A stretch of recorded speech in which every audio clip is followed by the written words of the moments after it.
Sports subject பண்ண முடியும். So ஒரு காமெடி படம் பண்ண முடியும், ஒரு த்ரில்லர் பண்ண முடியும், ஜாம்பி படம் முடியும், ஸோ ஸ்பேஸ் த்ரில்லர் பண்ண முடியும். ஸோ இப்படி ஜானர்களோட ஜாலியாக விளையாடிக்கிட்டு இருக்க ரவி மோகன் சார் அவர்களை அன்போடு பேச அழைக்கிறேன். Thank you sir.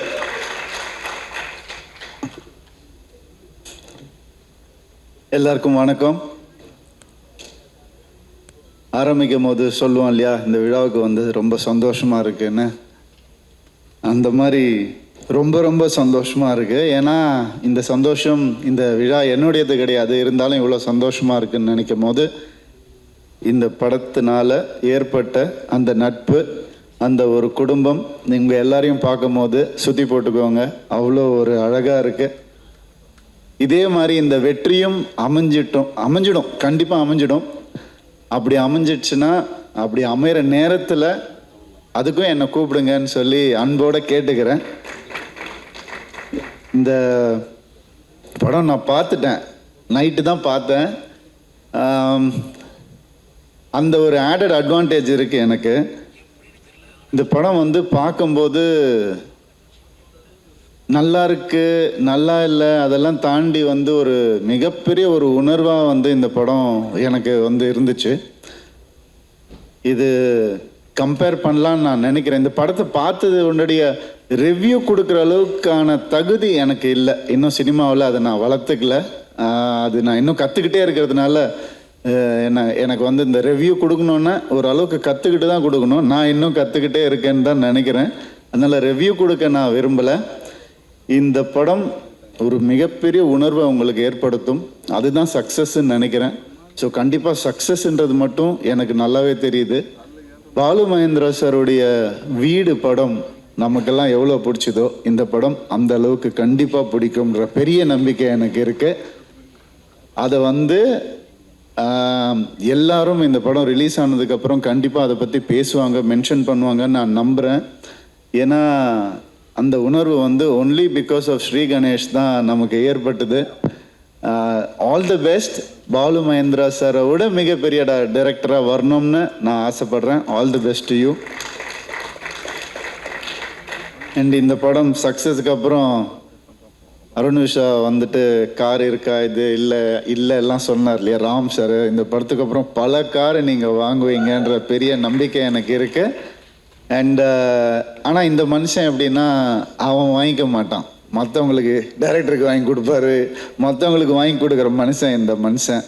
உண்மையாகவே மனுஷன் பாணி, இதே மாதிரி இரு. உன்னுடைய அன்புக்கும் பாசத்துக்கும் பல பேர் இங்கே கட்டுப்பட்டு இருக்காங்க. All the best. அண்ட் என்னையும் அழைச்சதுக்கு ப்ளீஸ் உட்காரும்.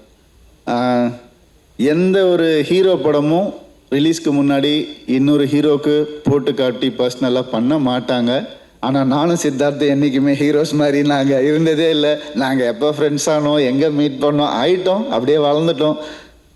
அவன் எப்பவுமே சொல்லுவான் சித்தார்த் வந்துட்டு, டேய் நீ வந்து நான் பொம்மரையில் பண்ணல, நீ சந்தோஷபுரம் பண்ணல, ஆமாம் இப்போ என்னடா பண்ணுற அப்படின்னு நான் கேட்டேன். நீ அடுத்தது ஏதாவது, நான் உனக்காக தான் வேறு கதை கேட்டிருக்கேன், ஏன்னா நான் தெலுங்கில் பண்ண நீ அதை தமிழில் பண்ணிவிடுவல அப்படிலாம் சொன்னான். அப்போல்லாம் நான் மனசுக்குள்ளேயே ஒரு விஷயம் வச்சுருந்தேன். இப்போ தான் நான் எதுவுமே வச்சுக்கிறது இல்லையே. இப்போ சொல்லட்டுமா, ஏன்டா டேய், உனக்கு ஒரு ஹிட்டு கொடுக்கறதுக்காக எங்கள் வீட்டுக்குள்ளேயே நாங்கள் ஒரு டைரக்டரை வளர்த்து அவனுக்கு எங்கள் கதையை கொடுத்து ஸ்க்ரீன் பே எழுதி உனக்கு பொம்மரில்லுன்னு ஒரு படம் கொடுத்தா இப்படிலாம் நீ கிண்டல் பண்ணுவ அப்படின்னு நான் நினச்சேன். ஸோ அதனால் ஒன்றா வளர்ந்துட்டோம், அப்படியே பல கதைகள் பார்த்து அப்படியே வளர்ந்துட்டோம். இன்றைக்கும் அவரை பார்க்கும்போது எனக்கு அதே சந்தோஷம், என்றைக்குமே அது இருக்கணும்னு ஆசைப்பட்றேன். அவருடைய திறமை வந்து நம்ம எல்லாருக்குமே தெரியும். ஆனால் இந்த படம் பார்க்கும்போது நான் கோமாளி பண்ணியிருக்கிறதுனால, ஸ்கூல் கேரக்டர் பண்ணியிருக்கிறதுனால நான் கொஞ்சம் ஏர்லியாக பண்ணிட்டேன். ஆனால் நீ ரொம்ப லேட்டாக பண்ணியிருக்கிற, ரொம்ப கஷ்டம். அது வயசை பற்றி பேசலை, பர்ஃபார்மன்ஸ் பற்றி நான் பேசுகிறேன், வேறு எதுவுமே கிடையாது. அந்த ஒரு ஷார்ட் நீங்கள் நோட்டீஸ் பண்ணுங்கள். இது வந்து என்னை ரெஃபரன்ஸாக கூட வச்சு அந்த ஷார்ட்டை பாருங்கள். அப்புறமா ரிலீஸ்க்கு அப்புறம் அந்த ஒரு செவுத்துலேயே சாஞ்சிட்டு பேசுவார். அந்த வயசில், ஒரு 17 வயசில் அப்படி தான் இருந்தோம் நம்ம எல்லாரும். அதை நோட்டீஸ் பண்ணி அந்த ஒரு கேஷுவலாக செவுத்தில் சாஞ்சிட்டு, அதே வந்து ஒரு 25 வயசில் பார்த்தீங்கன்னா அப்படி பண்ண மாட்டார் அவர். ஒரு மனுஷன் வந்துட்டு அவனுடைய ஸ்கூல் டேஸ்லேருந்து கிட்டத்தட்ட ஒரு 45 வயசு வரைக்கும் ஆமாம்ல கதை சொல்ல 45 வயசு வரைக்கும் எப்படி வந்து அந்த வளர்ச்சி அந்த டிரான்ஸ்ஃபர்மேஷன் ரொம்ப கஷ்டம் அது பண்ணுறது. அண்ட் எனக்கு ரொம்ப சந்தோஷமாக இருந்துச்சு சில விஷயங்கள் அவர் நோட்டீஸ் பண்ணி பண்ணதை பார்க்கும்போது ரொம்ப ரொம்ப சந்தோஷமாக இருந்துச்சு. எப்போவுமே சித்தார்த் பற்றி எனக்கு ஒன்று தோணும், தப்பான படங்கள் பண்ணதில்லை அவர். அது வந்து ரொம்ப கஷ்டம், சினிமாவில் வந்து ரொம்ப கஷ்டம். அண்ட் எப்போவுமே நீ தப்பான படம் பண்ணக்கூடாதுன்னு நான் வேண்டிக்கிறேன். All the best and keep giving great movies. உன்னை நம்பி பல டைரக்டர்ஸ் இருக்காங்க, அவங்களுக்கு நீ ஒரு ஒரு ஒரு எக்ஸாம்பிளாக இருக்க அப்படின்னு நினைக்கும் போது, ஒரு சப்போர்ட்டாக இருக்குன்னு நினைக்கும் போது ரொம்ப சந்தோஷமாக இருக்குது. All the best. அண்ட் எனக்கு என் யூனிட்லேயே பேர் ஞாபகம் இருக்காது எனக்கு. சைத்ரா அண்டு மீதா சாரி மீதா, உங்களுடைய குட் நைட் படம் பார்த்தேன். உண்மையாகவே ஆஃப் ஆகிட்டேன் நான் பார்த்துட்டு. அவ்வளோ அழகாக பெர்ஃபார்ம் பண்ணியிருந்தீங்க. நான் அப்படியே நேரில் கூட ஒரு தடவை மீட் பண்ணி சொல்லணும்னு நான் ரொம்ப நாளாக நினச்சிட்டு இருந்தேன். மணிகண்டனை பார்ப்போம், உங்களை பார்க்கறது இல்லை, அதனால இந்த ஆப்பர்ச்சுனிட்டியில் சொல்லிக்கிறேன். Wonderful performance. பட் இந்த படம் உங்களுக்கு குட் மார்னிங் தான். இப்போத்துலேருந்து உங்களுக்கு நல்ல ஒரு வீடியோலாம் இருக்க போகுது. Extraordinary performance. All the best to you. And மீதா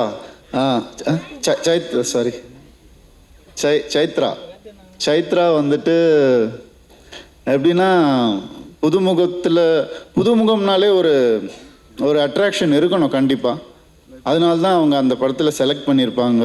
இந்த படம் வந்து your performance is attractive to the core. நீங்கள் சொன்னீங்க இல்லையா ஸ்டேஜில், இந்த எத்தனை படம் பண்ணாலும் முதல் படம் மாதிரி நான் மறக்காமல் இருப்பேன்னு. நான் உங்களுக்கு ஒன்று சொல்கிறேன், எனக்கு வந்த அட்வைஸை நான் உங்களுக்கு சொல்கிறேன். நீங்கள் எத்தனை படம் பண்ணாலும் எல்லா படத்தையும் முதல் படம் மாதிரியே நினச்சி பண்ணுங்கள், நீங்கள் எங்கேயோ போயிடுவீங்க. அந்த அளவுக்கு you are talented. All the best to you. And நான் வர வழியில் அப்படியே எல்லாரையும் மீட் பண்ணிட்டு வந்தப்போ காஸ்ட் கூட ஆக்டர்ஸ் கூட வந்துட்டு நம்ம மியூசிக் டைரக்டர் உட்காந்துருந்தார். நான் அப்போ அவரை பார்த்துட்டு, நான் அவரை முன்னாடி பார்த்ததில்லை. சரி இவர் படம் பார்த்துருக்கோமே, இவர் எந்த கேரக்டர் பண்ணியிருக்காருன்னு ரொம்ப நேரமாக யோசிச்சுட்டு இருந்தேன். எல்லாருக்கும் நான் இந்த விஷஸ் சொன்னேனே, இவர் இப்போ எடிட்டிங்கில் தூக்கிட்டாங்களோ அப்படிலாம் யோசிச்சுட்டு இருந்தேன். எப்படி இவர் அட்ரஸ் பண்ணுறது என்னன்னு தெரியல. அப்புறம் தான் ஒரு மியூசிக் டைரக்டர்னு தெரியும். ஒரு டைரக்டருக்கும் ஒரு ஆக்டருக்கும் என்ன வேல்யூ இருக்கோ இந்த படத்தில், அதோடைய டபுள் வேல்யூ வந்து இந்த படத்தில் மியூசிக்கு. நான் வந்து 10th மினிட்ல ஆல் தி பெஸ்ட் 10th மினிட்ல வந்து நான் வந்து ஊழ்ந்துட்டேன், அவங்க அப்படியே மியூசிக்கில் ஊழ்ந்துட்டேன். Please all the best. And மனசார சொல்கிறேன், you have a great future. The team that you working with which we are speaking right now, the team is also fabulous team. The two creative, அவங்களையும் விட்டுறாதீங்க. Extraordinary. நீங்கள் அந்த வேறு work பற்றி பேசுனீங்க, அவங்களும் சூப்பராக உங்கள் லைஃப் மிகப்பெரிய ஒரு சக்ஸஸ்ஃபுல்லாக இருக்க போகுதுன்னு நான் நம்புகிறேன். அண்ட் நான் என் லைஃப்பில் வந்து ரெண்டட் ஹவுஸில் இருந்ததே இல்லை. எப்போவுமே எனக்கு சொந்த வீடு தான் பிறந்ததுலேருந்தே. இப்போ நான் ரெண்டட் ஹவுஸில் இருக்கேன். ஸோ நிறைய ரிலேட் பண்ண முடிஞ்சுது. கூடிய சீக்கிரம் எனக்கு இந்த படம் பார்த்து ஒரு பெரிய இன்ஸ்பிரேஷனாக இருந்தது. என் லைஃப்பை ரீலிவ் பண்ண மாதிரி இருந்துச்சு. என் லைஃப்பை லிவ் பண்ண போகிறேன்னு தோணுச்சு. இனிமேந்து நல்லபடியாக ஒரு படம் அந்த ஒரு இன்ஸ்பிரேஷனை எல்லாருக்கும் கொடுத்தாலே போதும். அந்த இன்ஸ்பிரேஷனை இந்த படம் கொடுத்துருக்கு. ஐயா, உங்கள் பையனை செம்மையாக வளர்த்துருக்குறீங்க, வேறு லெவல். அருண் வந்து எப்போவுமே ஒரு நண்பனாக எங்கள் கூட இருக்கணும்னு நான் ஆசைப்பட்றேன். நான் உங்கள் கூட பெருசாக பேசினதில்லை. I'm glad that you are there next to him in his every step. I heard a lot about you. உட்காந்துருக்கும் போது இதே மாதிரி நீங்கள் சிவசக்தி மாதிரியே இருக்கணும்னு ஆசைப்பட்றேன் என்றைக்குமே லைஃப்பில். All the best. யாரையாவது மறந்துருந்தா மன்னிச்சுக்கோங்க. தேவயானி மேம், சாரி, மறக்கவே முடியாது. இல்லை இப்போ ரீசெண்டாக போயிருந்தேன் மேம் ஒரு ஃபங்க்ஷனுக்கு, ஒரு ரெஸ்டாரண்ட்டுக்கு, ஒரு சின்ன விஷயமா. அப்போ நான் அண்ணான்னு கூப்பிட்டா அவர் திரும்பி, சார் என் பேர் ராம், ராமண்ணா அப்படின்னு சொல்லும் போது டக்குன்னு உங்கள் ஞாபகம் வந்துச்சு. அந்த டைலாக் அவ்வளோ ஃபேமஸ். அண்ட் ஜீனி உங்கள் கூட நடிக்கணும்னு நான் சொல்கிறேன் மேம். அது இன்னொரு ஃபங்க்ஷனில் நம்ம அதை பற்றி நல்லா பேசுவோம் மேம். நான் சொல்கிறேன் மேம், நல்லபடியாக வேலைகள் போயிட்டுருக்கு, சிஜி ஒர்க் எல்லாம் போயிட்டுருக்கு. அண்ட் சரத்குமார் சார், அஃப்கோர்ஸ் ஒரு அம்ப்ரெல்லா மாதிரி இந்த படத்துக்கு அவர் ஒரு எல்லாரையும் அப்படியே அரவணைச்சிட்டு நனைய விடாம வெயில் பட விடாம வாங்க வாங்க நம்ம பார்த்துக்கலாம் அப்படின்னு சொல்லி அந்த டயலாகும் அதே டயலாக் தான், நான் பார்த்துக்கிறேன் நான் இருக்கேன் அப்படின்னு சொல்கிற அந்த படத்தில் அந்த wonderful dialogue. So it's a feel awesome film, not a feel good film. இது எக்ஸ்ட்ராடினரியான ஒரு படமாக இது வரணும். Just for your good heart and for the people who believe in good scripts, the audience who are eager to watch good scripts, இந்த படம் கண்டிப்பாக அவங்க எல்லாருக்கான ஒரு படமாக இருக்கும். என்ன இந்த விழாவுக்கு கூப்பிட்டதுக்கு ரொம்ப ரொம்ப நன்றி. Thank you so much.